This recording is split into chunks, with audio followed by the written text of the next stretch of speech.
और जिस काबिलियत से, जिस तरीके से वो नियम बनाए गए थे, आज हम साक्षी हैं कि लगभग 75 साल बाद भी जो हमारा कॉन्स्टिट्यूशन है, जो हमारा संविधान है, पूरे विश्व में सबसे बड़ा संविधान अगर किसी राष्ट्र का है तो वो भारत राष्ट्र का है।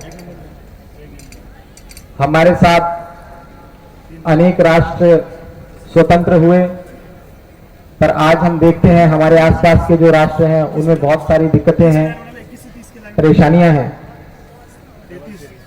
कहीं ना कहीं हम उन राष्ट्रों से इतना आगे निकल गए और अपने रीजन में तथा पूरे विश्व में अग्रणी हो पाए, तो इसमें बहुत बड़ा योगदान हमारे संविधान का है। हमारे संविधान में लगभग 448 आर्टिकल हैं, 12 शेड्यूल हैं, और जो टेस्ट ऑफ टाइम है वो हमारे संविधान ने पास किया है। हमारे संविधान में जहां हमारे फंडामेंटल राइट्स हैं कि हमारी क्या क्या राइट रहेंगे, हमको क्या क्या अधिकार मिलेंगे, वहीं दूसरी तरफ हमारी ड्यूटीज भी दी गई हैं। हमारे क्या क्या कार्य हैं जो हमारा राष्ट्र, जो हमारा देश हमसे उम्मीद करता है, वो भी दिया गया है। जहां एक ओर हमें संविधान में जो भी हमारे राइट्स हैं, जो भी हमारे अधिकार हैं, उनका पूर्ण ज्ञान होना चाहिए, वहीं दूसरी तरफ संविधान में जो भी हमारी ड्यूटीज लिखी गई हैं, जो भी हमसे कार्य की अपेक्षा की गई है, वो भी साथ ही साथ हमें पता होनी चाहिए और हमें पूर्ण मेहनत से उनकी तरफ कार्य करना चाहिए।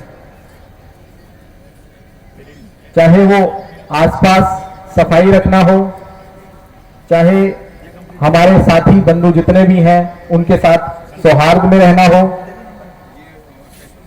जो भी महिलाएं हैं, माताएं बहनें हैं, उनका आदर सत्कार करना हो, ये सब चीजें हमारा संविधान भी हमें सिखाता है। अभी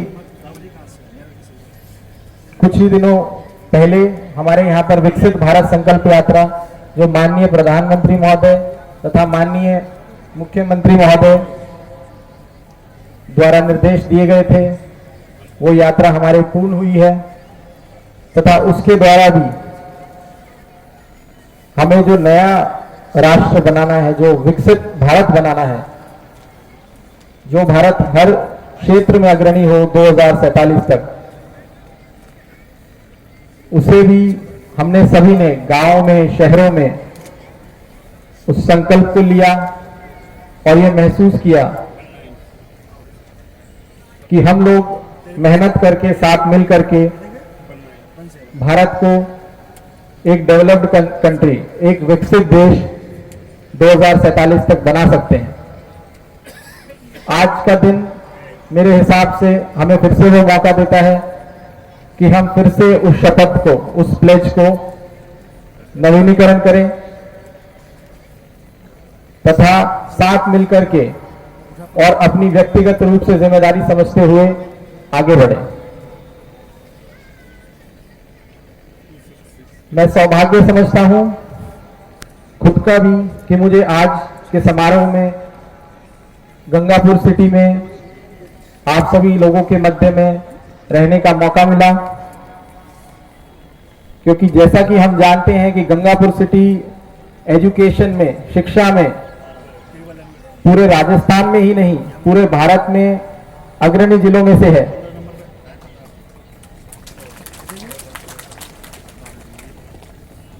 गंगापुर सिटी से निकले हुए छात्र छात्राएं,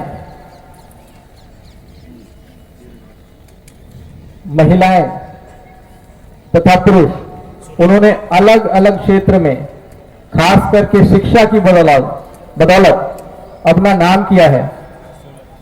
मैं जब से आया हूं मुझे काफी सारे व्यक्ति मिलते हैं जिन्होंने IIT, IIM, डॉक्टरी की पढ़ाई, IAS, IPS, अन्य भी कई जो क्षेत्र हैं इंडस्ट्री के क्षेत्र में नए नए आयाम स्थापित किए हैं। जैसा कि एक कहावत है कि education is the tool with which you can change the world.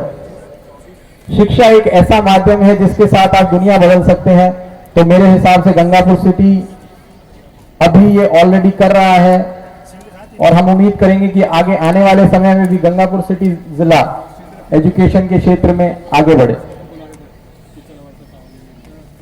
जब भी हम आगे बढ़ने की बात करते हैं तो यह व्यवहारिक है कि कुछ समस्याएं, कुछ प्रॉब्लम्स हमें फेस करनी पड़े। हमारे चाहे वो सिटी हो, चाहे वो ओवरऑल जिला हो, चाहे अपनी जो व्यक्तिगत जिंदगी है उसमें फेस करनी हो। परंतु आज का दिन है, ये हमें सिखाता है कि हमारा राष्ट्र भी अलग अलग समय पर अलग अलग विषम परिस्थितियों से गुजरते हुए आज यहां तक पहुंचा है और आगे और भी आगे जाएगा। तो हमें स्वयं भी इस चीज को याद रखना है और विषम परिस्थितियों को फेस करते हुए, उनका मुकाबला करते हुए आगे बढ़ना है।